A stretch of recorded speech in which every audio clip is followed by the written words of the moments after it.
I mean, it was looking like this game was going to be the storyline in the entire NFL since the start of the season. Yeah. Nathaniel Hackett, and we'll start with just the angle of like former head coach. I mean, he was your head coach 10 months ago. Well, what's it like? What's it going to be like going up against a former head coach? And have you ever done that?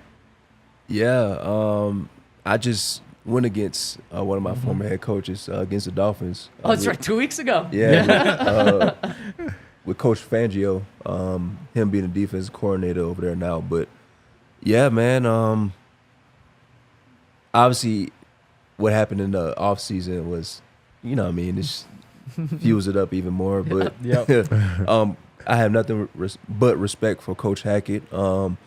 He's just a great guy all around. You know, he was a player's coach. He got the guys going, put us in positions to win. You know what I mean? You could ask him about anything, even that's not related to football. You know, he was just a great coach all around. And it's going to be pretty exciting to go up against him. It's going to feel like training camp again going up against his offense. Yeah. How badly do you think he wants to win?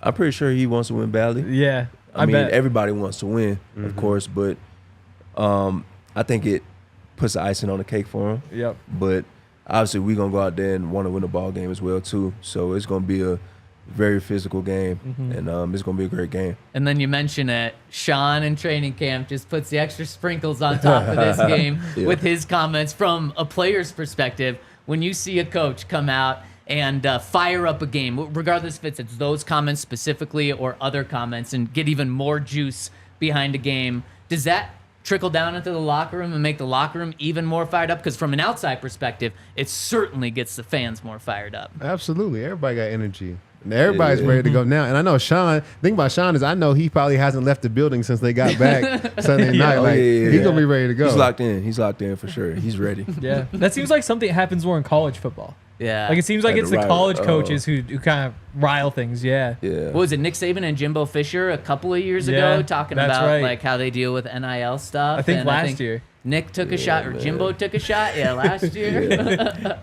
There's some coaches that you probably don't want to mess with, and Nick's probably one of them. Yeah. Sean Payton, I know maybe he wasn't messed with, but I wouldn't want to mess with Sean or give him any extra it's a different motivation. perspective because, you know what I mean, you see players arguing, but when you see coaches going at it, then it's like, okay, it brings more fire to the party. You know what I mean? Then all the players rally behind their coaches, and everybody's just going after each other. Everybody's getting at it.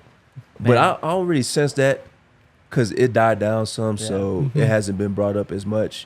You know what I mean? We taking this week as like a regular week. We ain't going to do anything out the ordinary just because Coach Hackett is coming back. But, you know what I mean? We treat it as a regular football game. You know, go out there, play to our standard, play at a high level, and, you know, when it's a ball game. So who do you think has an advantage for preparing for a game and then in the game? Is it the former coach who knows everything about the players on the other side of the ball that he's going against, or is it the players that have gone against him and, like you said, in training camp for like 100 practices leading up to this game?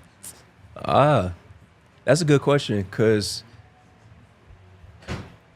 either way is an advantage in a way because you know so much about the other person or the other scheme or the other player. But I just think it's the best man wins. You know what I mean? Each and every Sunday, the team that is more desperate, that's more eager, is going to win the football game. And no matter what you know or how you know it, it's all about what you put out there on Sunday. So I think that's the biggest thing. How desperate is this team right now? Very desperate. Yeah. Yeah, we need to.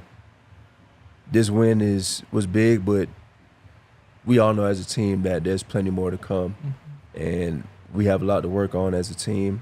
But you know, this is just the beginning. You know, it's still early on in the season. We still got a lot of more football ahead of us. Yeah, and that's the best thing about it. For sure. Before we move on from Hackett, Yeah. you know, Zeke went back to the Cowboys and they gave him a video and a tribute. Do you think Hackett's going to get a video and tribute on Sunday when he comes here? No, I don't think so. Not this trip? I don't think so. Probably Yeah, I don't think so. Yeah, probably not. I know a lot of fans have been talking about counting down the play clock. Yeah. So, I mean, it was like a 1 year occurrence. You know, Zeke was there, Yep. you know, for his whole time throughout his NFL career. So it's gonna be a little different. I don't think that would happen though. probably not. I don't think so. Wouldn't that be something? That though? would be You know, fans would go something. crazy when that was going on.